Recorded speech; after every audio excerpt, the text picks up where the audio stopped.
Hello बच्चों, welcome to Rajiv classes. आज हम क्लास 9th का चैप्टर नंबर 1 स्टार्ट करने जा रहे हैं, जिसका नाम है नंबर सिस्टम। नंबर सिस्टम पढ़ने से पहले आप लोगों को नंबर्स के बारे में जानना ज़रूरी है। तो जैसा कि आपने पहले ही पढ़ रखा होगा, नंबर्स नंबर्स कितने तरीके के होते हैं। तो मैं आप लोगों को क्लास 9th में आप लोग आ गए हो, तो आपके सामने मैं नेम लिख रहा हूँ।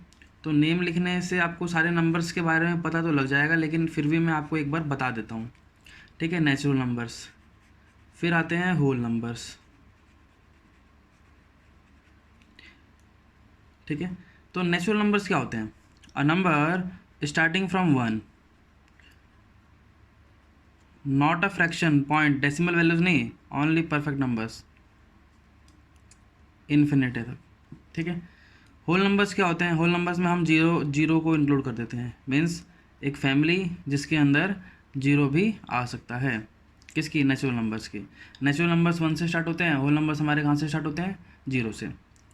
ठीक है बच्चों, उसके बाद हम पढ़ते हैं इंटीजर्स। इंटीजर्स क्या होते हैं? अच्छा हाँ, इससे पहले आप लोगों को इनकी नोटेशन भी याद होनी चाहिए। नेचुरल नंबर्स को हम क्या बोलते हैं? कैपिटल एन से बताते हैं। होल नंबर्स को हम किससे बताते हैं? कैपिटल डब्ल्यू से बताते हैं। और इंटीजर्स की बात करते हैं अब। ठीक है बच्चों, तो इंटीजर्स को हम बताते हैं कैपिटल जेड से। इंटीजर्स क्या होते हैं? देखो, होल नंबर्स या नेचुरल नंबर्स बोल सकते हो, and the negative of the natural numbers. ठीक है, आपको वो सेट ऑफ नंबर्स जिसके अंदर आपके positive whole numbers, positive natural numbers भी है और उनका नेगेटिव भी। मीन्स यहाँ से देखो, माइनस इन्फिनिटी, ऐसे चलते चलते -3, -2, -1, फिर 0, फिर 1, 2, 3, ऐसे कहाँ तक? इनफाइनाइट तक। इसको इनफाइनाइट बोलते हैं। आप लोगों को ये बात पता ही होगी। ठीक है, उसके बाद जो हमारे पास आपने नेक्स्ट क्लास में, लास्ट क्लास में हमने पढ़ा होगा, वो क्या पढ़ा होगा आप लोगों ने? पढ़ा होगा रेशनल नंबर। क्लास 9th में क्या पढ़ा होगा? Rational number. अच्छा, रेशनल नंबर बहुत इंपॉर्टेंट थे, और हम इस क्लास में भी हम रेशनल नंबर को ही कंटिन्यू करेंगे। देखो, रेशनल नंबर्स को हम बताते हैं कैपिटल क्यू से। रेशनल नंबर्स क्या होते हैं? Rational numbers are those numbers which can be written in the form of P by Q.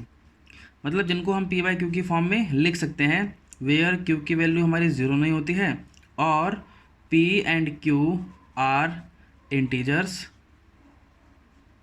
ठीक है, एंड पी, देखो ये हमारी पहली, ये तो पहली सिचुएशन है, पहली कंडीशन है।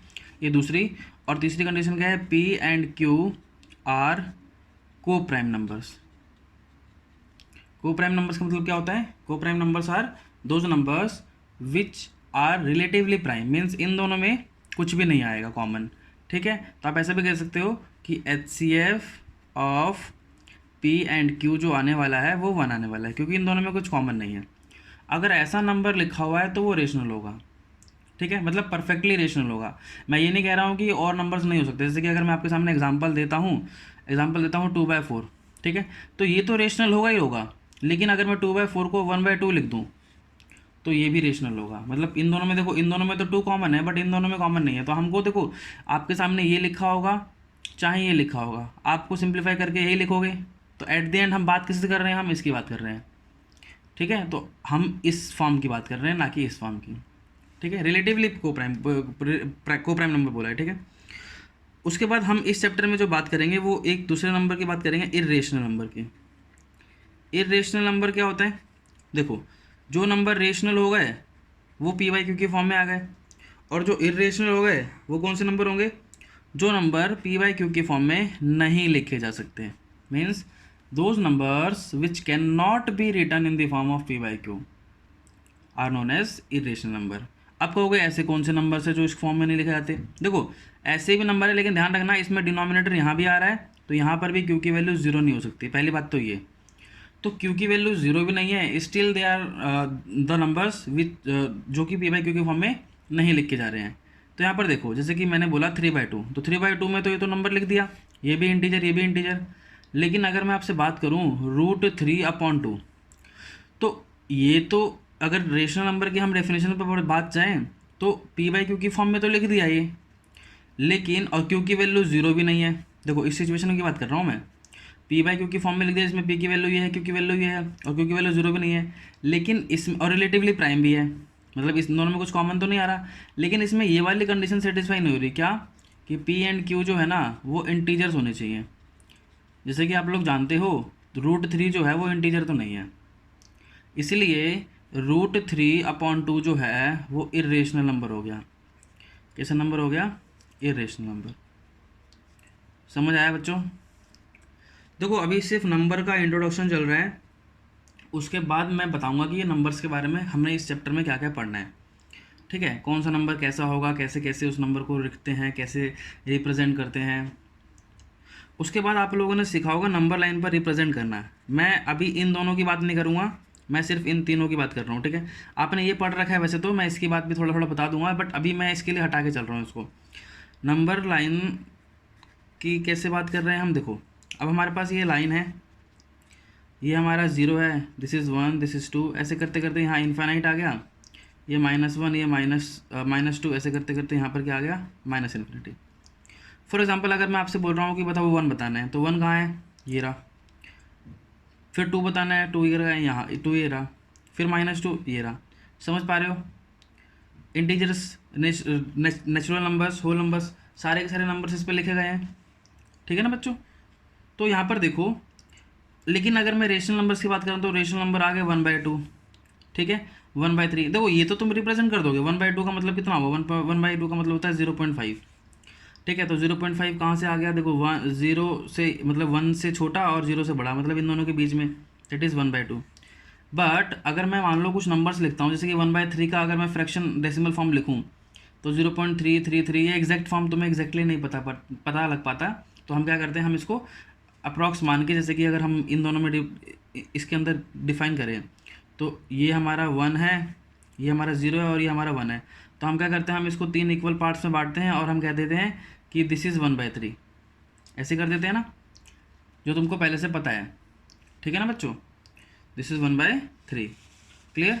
अब देखो ध्यान से, लेकिन अगर हमारे पास कुछ नंबर्स ऐसे भी हैं जिनको हम रिप्रेजेंट नहीं कर सकते, जैसे कि अगर √2 की बात करें, हम √3 की बात करें, ठीक है, √5 की बात करें, ऐसे नंबर्स जो कि इरेशनल है। कैसे नंबर है? Irrational numbers. ठीक है, तो ऐसे नंबर्स को भी हम कैसे रिप्रेजेंट करते हैं हम वो भी देखेंगे।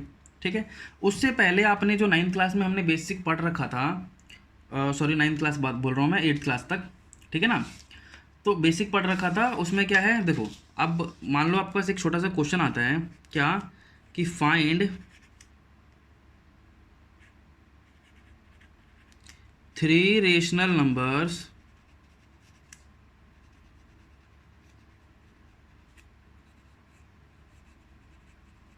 Between 1 and 2।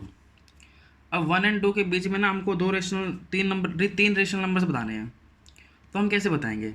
देखो अब हमारे पास 1 है और यहाँ 2 है, तो सबसे पहले आपको पता है कि अगर मैं इंटीजर्स और नेचुरल नंबर्स की बात करूँ तो यहाँ आएगा 0, यहाँ आएगा 1 और यहाँ आएगा 2।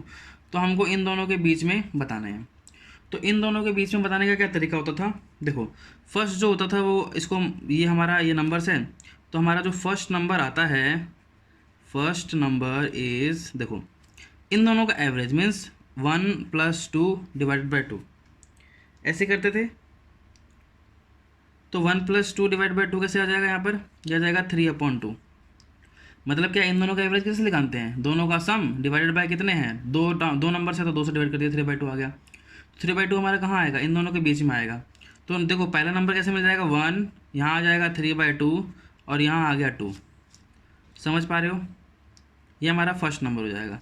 अब देखो वैसे ही हमको सेकंड नंबर ढूंढना होगा, तो हम पहले इन दोनों के बीच का नंबर ढूंढेंगे एक, फिर इन दोनों के बीच का नंबर ढूंढेंगे। तो कैसे ढूंढेंगे? देखो अगर मुझे इन दोनों के बीच का नंबर ढूंढना है 1 और 3/2 के बीच का, तो 1 और 3/2 का एवरेज निकाल लेंगे। कैसे निकालेंगे? 1 + 3/2 / 2। और यहाँ इन दोनों के बीच का एवरेज कैसे निकालेंगे? 3/2 + 2/2। तो यहाँ पर क्या करना है? देखो यहाँ पर पहले एलसीएम लोगे आप, इसके नीचे 1 है, तो 2 और 1 का एलसीएम लोगे तो क्या आएगा? ऊपर एलसीएम 2, यहाँ जाएगा 2 + 3 और नीचे तो 2 है ही, और यहाँ पर एलसीएम लोगे तो क्या आएगा? 3 प्लस, सॉरी यहाँ पर भी एलसीएम 2 आएगा, यहाँ पर 3 आ गया, और फिर इसको 2 से मल्टीप्लाई करेंगे क्योंकि इसके नीचे 1 है, तो कितना आ गया? 3 + 4/2 और नीचे तो 2 है ही। तो क्या बन गया हमारा? देखो दिस इज़ 5/2/2 ठीक है, और ये बन जाएगा मेरा 7/2/2। तो अभी नीचे वाला नंबर क्या चला जाएगा, नीचे वाला जाकर ऊपर रेसिप्रोकल हो जाएगा, तो ये हमारा बन जाएगा 5/4 और ये बन जाएगा मेरा 7/4। समझ पा रहे हो। तो देखो हमारे पास जो नंबर मिले, ये नंबर कहाँ मिला, देखो हमारे पास पहले का नंबर क्या था 1, फिर हमारे पास नंबर था 3/2 और फिर नंबर था 2। तो ये वाला जो नंबर आया है वो इन दोनों के बीच का आया है, मीन्स हमारे पास 5/4 यहाँ आएगा और 7/4 जो है वो यहाँ आया है। तो हमारे पास जो नंबर हो गए वो कैसे हो गए, यहाँ पर आ गया 1, फिर आ गया हमारा 5/4, फिर आ गया हमारा 3/2, फिर आ गया हमारा 7/4 और फिर आ गया 2। तो आप देख पा रहे हो यहाँ पर हमने बहुत ही आराम से 1 और 2 के बीच में 3 नंबर्स को ढूंढ लिए।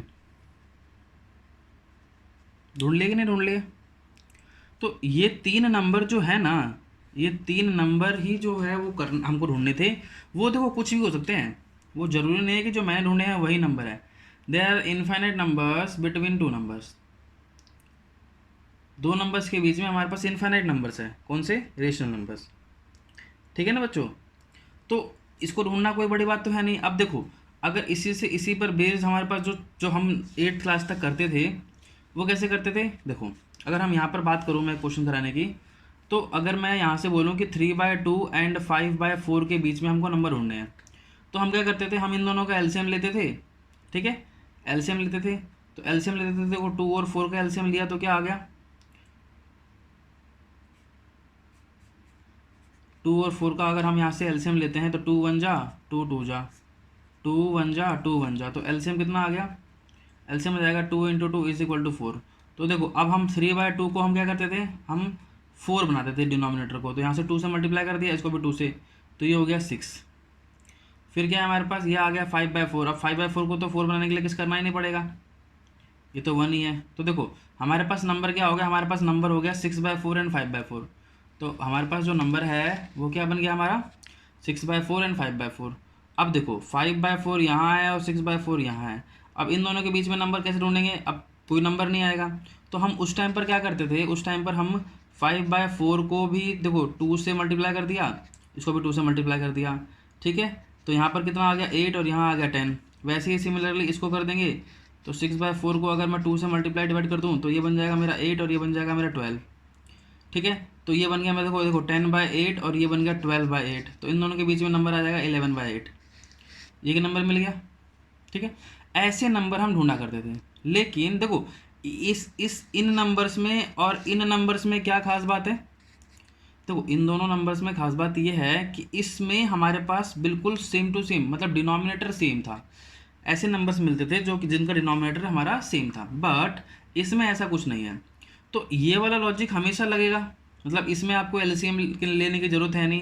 किसी भी 2 नंबर को उठाओ उसका एवरेज निकाल दो, किसी भी 2 नंबर को उठाओ उसका एवरेज निकाल दो। मान लो इसके अंदर और नंबर निकालने हैं, तो आप इन दोनों का नंबर उठा, इन दोनों का एवरेज निकालोगे तो यहाँ एक नंबर आ जाएगा, फिर इन दोनों का एवरेज निकालोगे तो यहाँ एक नंबर आ जाएगा, फिर इन दोनों का एवरेज निकालोगे फिर यहाँ एक नंबर आ जाएगा, फिर इन दोनों का एवरेज निकालोगे तो फिर यहाँ नंबर आ जाएगा। तो 4 नंबर्स और आ गए और 3 नंबर हो गए तो 7 नंबर आ गए। मतलब हमारे पास पॉसिबिलिटीज़ बहुत ज़्यादा है, मतलब हमको जितने नंबर चाहिए होंगे हम ईजिली निकाल लेंगे। हमारे पास एलसीएम के लिए क्या करना पड़ेगा, देखो अगर उसने बोलता 1 नंबर निकालो तो हमारा आंसर यहाँ खत्म हो जाता।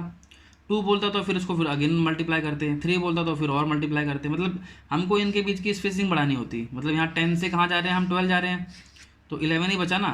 वैसे ही अगर 10 से मान लो 20 चला गया तो हमारे पास 11 12 13 14 15 16 17 18 19 तक ऐसे नंबर्स मिल जाएंगे। समझ गए ना कैसे बताया मैंने।